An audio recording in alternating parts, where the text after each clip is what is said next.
참 예수님, 오늘은 5월 26일 부활 제6주일입니다. 오늘 독서와 복음 말씀 봉독하도록 하겠습니다. 성부와 성자와 성령의 이름으로 아멘. 제1 독서입니다. 사도행전의 말씀입니다. 그 무렵 유다에서 어떤 사람들이 내려와 모세의 관습에 따라 할례를 받지 않으면 여러분은 구원을 받을 수 없습니다. 하고 형제들을 가르쳤다. 그리하여 바오로와 바르나바 두 사람과 그들 사이에 적지 않은 분쟁과 논란이 일어나 그 문제 때문에 바오로와 바르나바와 신자들 가운데 다른 몇 사람이 예루살렘에 있는 사도들과 원로들에게 올라가기로 하였다.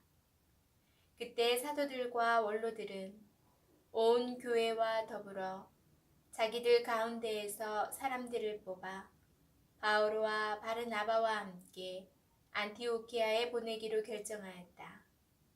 뽑힌 사람들은 형제들 가운데 지도자인 바르사파스라고 하는 유다와 실라스였다. 그들 편에 이러한 편지를 보냈다. 여러분의 형제인 사도들과 원로들이 안티오키아와 시리아와 길리키아에 있는 다른 민족 출신 형제들에게 인사합니다. 우리 가운데 몇 사람이 우리에게서 지시를 받지도 않고 여러분에게 가서 여러 가지 말로 여러분을 놀라게 하고 정신을 어지럽게 하였다는 말을 들었습니다. 그래서 우리는 사람들을 뽑아 우리가 사랑하는 바르나바와 바오로와 함께 여러분에게 보내기로 뜻을 모아 결정하였습니다. 바르나바와 바오로는 우리 주 예수 그리스도의 이름을 위하여 목숨을 내놓은 사람들입니다. 우리는 또 유다와 실라스를 보냅니다. 이들이 이 글의 내용을 말로도 전할 것입니다. 성령과 우리는 다음의 몇 가지 필수 사항 외에는 여러분에게 다른 짐을 지우지 않기로 결정하였습니다. 곧 우상에게 바쳤던 제물과 피와 목졸라 죽인 짐승의 고기와 불륜을 멀리하라는 것입니다. 여러분이 이것들만 삼가면 올바로 사는 것입니다. 안녕히 계십시오. 주님의 말씀입니다. 하느님 감사합니다. 제2 독서입니다. 요한 묵시록의 말씀입니다.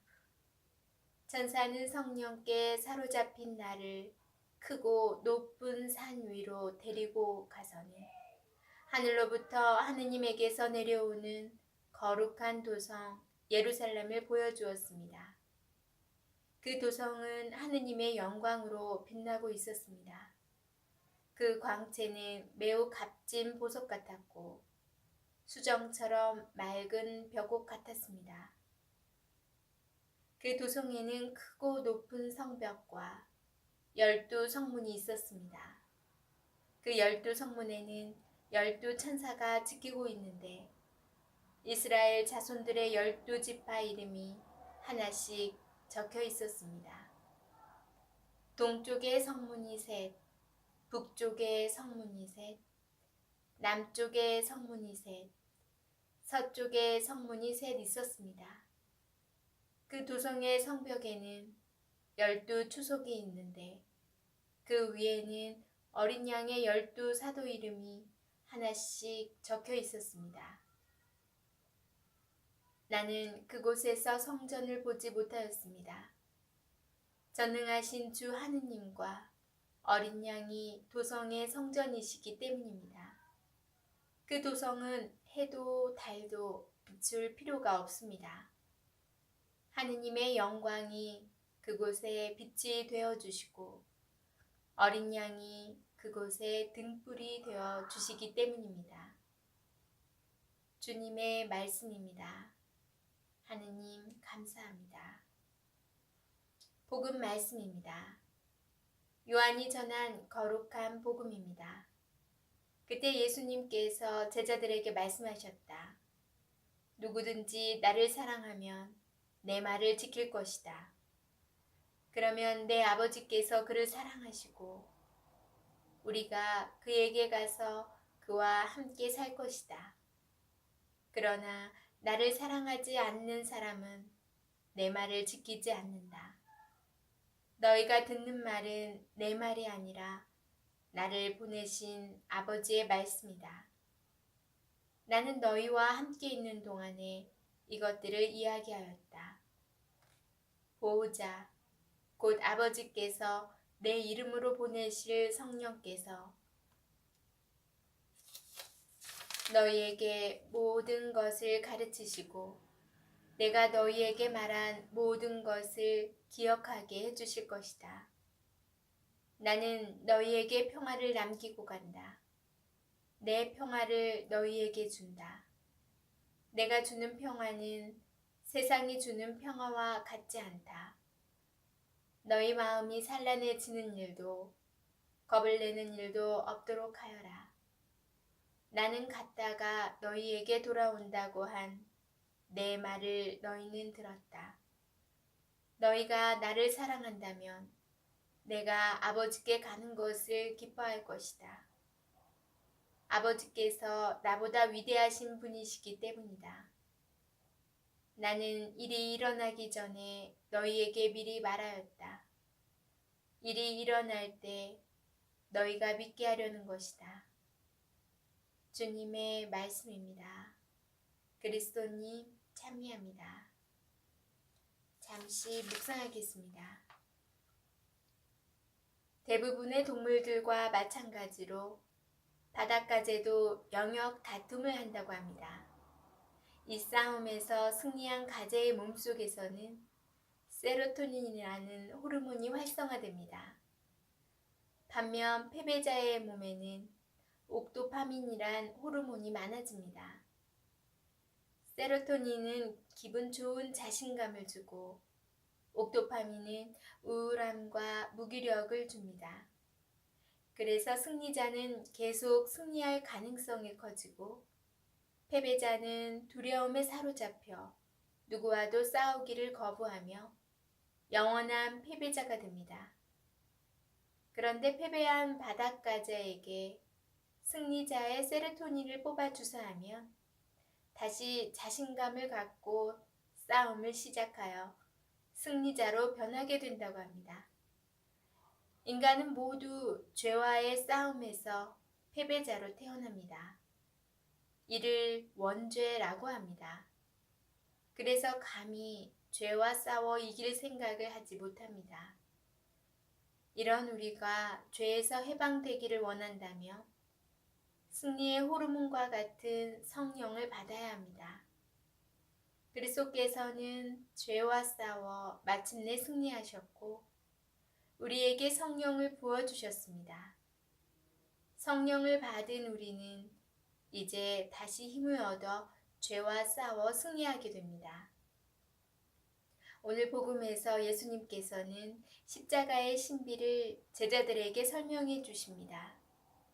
당신께서 죽으러 가시기에 제자들이 두려워하고 산란해지겠지만 예수님께서는 오히려 기뻐하라고 말씀하십니다. 왜냐하면 당신께서 떠나신 뒤 아버지께서 예수님의 이름으로 성령을 보내주실 것이기 때문입니다. 그러면 당신을 사랑하는 이들이 그 성령을 받게 됩니다. 예수님께서 죽음을 말씀하시면서도 이웃을 사랑하라는 당신 계명을 지키라고 하시는 이유는 당신의 순환 공로로 성령을 통하여 사랑이 그들 안에 부어질 것이기 때문입니다. 사랑하는 이가 영원한 승리자가 됩니다. 아멘. 성부와 성자와 성령의 이름으로 아멘. 제가 어느 신부님의 말씀을 듣고 좀 기억에 남아서 소개해 드릴게요. 어느 정원사가 있었는데 그 정원사는 집에 가서도 일에 힘들게 일을 하고 나면 피곤할 텐데도 웃음꽃이 피고 그 가정을 너무 행복하게 이끈다는 거예요. 그래서 주변에서 당신은 어떻게 이렇게 행복합니까? 그 비결이 뭐죠? 라고 얘기했대요. 그랬더니 정원사가 자기는 일을 할 때 나무에게 그 모든 화나 불평이나 스트레스를 다 말한다는 거예요. 그 얘기를 듣고 그러면 우리 신앙인들은 어떻게 하지? 그 정원사처럼 늘 나무를 이렇게 만지면서 일을 하는 직업은 아니니까 방법이 뭐가 있을까? 그렇다고 해서 옆에 가족에게 편하다고 무조건 화를 내고 스트레스를 밖에서 받았던 스트레스를 풀 수는 없잖아요. 그러면 또 가정 내 불화가 생기니까. 신부님께서 말씀하시기를 바로 저 십자가에 매달리신 예수님께 가서 얘기하라는 거예요. 그럼 예수님께서는 왜 저기에 계시냐면 우리의 말을 들으려고 저기에 계시는 것이다 라고 하시더라고요. 그래서 저는 예수님께 가서 그냥 좋은 기도만 하고 그래야만 되는 건 줄 알았는데 생각이 바뀌었어요. 그래서 나를 화나게 했던 일, 스트레스 받았던 일, 그런 막 분노가 있는 일, 그런 일을 당했을 때 예수님께 가서 고자질도 하고 다른 사람 욕도 하고 불만도 하고 분노도 느끼면 다 얘기해야 되겠다 라고 생각했고 또 몇 번 그랬어요. 그러면 정말 좀 더 가벼워지고 기분도 더 좋아지고 또 집에 가서 가족들에게 그 화가 좀 덜 가는 것 같아요. 여러분도 혹시 그런 분이 계시다면 어디 가서 그 분노의 화살이 다른 사람에게 가지 않도록 예수님께 가서 고자질도 하고 또 욕도 하고 그러셔서 스트레스를 푸셨으면 좋겠어요. 예수님께서는 그 모든 걸 들어주시고 다 받아주시는 또 자비의 하느님, 사랑의 하느님이시기 때문에 우리는 정말 든든한 상담가이기도 한 것 같아요. 예수님께서는. 그래서 자신감이 넘쳐 흐르고 성취감, 그 세로토닌 호르몬이 넘쳐 흘러서 모든 일에 적극적이고 최선을 다해서 일상도 너무 행복하고 순조로운 삶을 사시기 바랍니다. 그럼 저는 내일 다시 만날게요.